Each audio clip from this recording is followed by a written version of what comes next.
Un truc qui peut être bien pour les titres, c'est de les aligner éventuellement sur la droite. Donc dans la palette paragraphe, on va tenter un alignement sur la droite. Comme ça, on s'éloigne un peu du look document Word pour d'aller vers quelque chose qui est un peu plus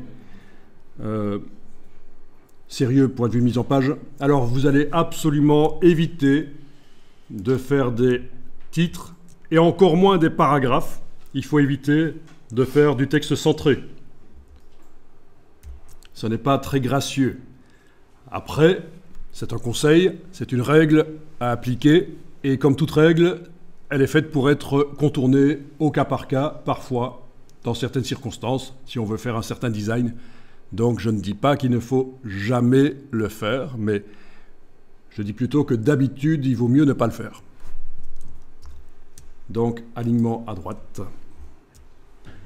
On va aller décocher dans la palette paragraphe la césure, donc la coupure des mots. Voilà.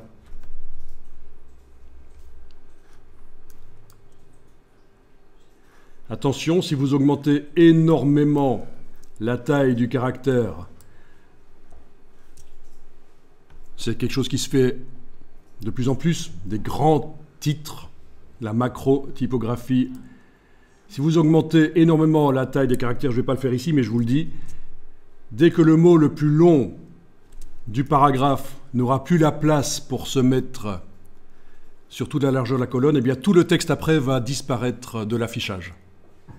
Donc c'est un problème habituel dans InDesign.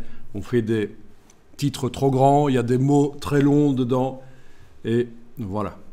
Bon, je peux peut-être simuler ça ici rapidement en tapant un mot très long. À un certain moment, normalement, quand il n'aura plus la place pour se mettre, et je vous rappelle que j'ai désactivé la césure, donc il ne peut pas se couper pour se mettre sur deux lignes. Voilà, vous voyez ce qui se passe. Donc là, touche suppression de caractère, et comme ça vous êtes prévenu que ça fonctionne comme ça.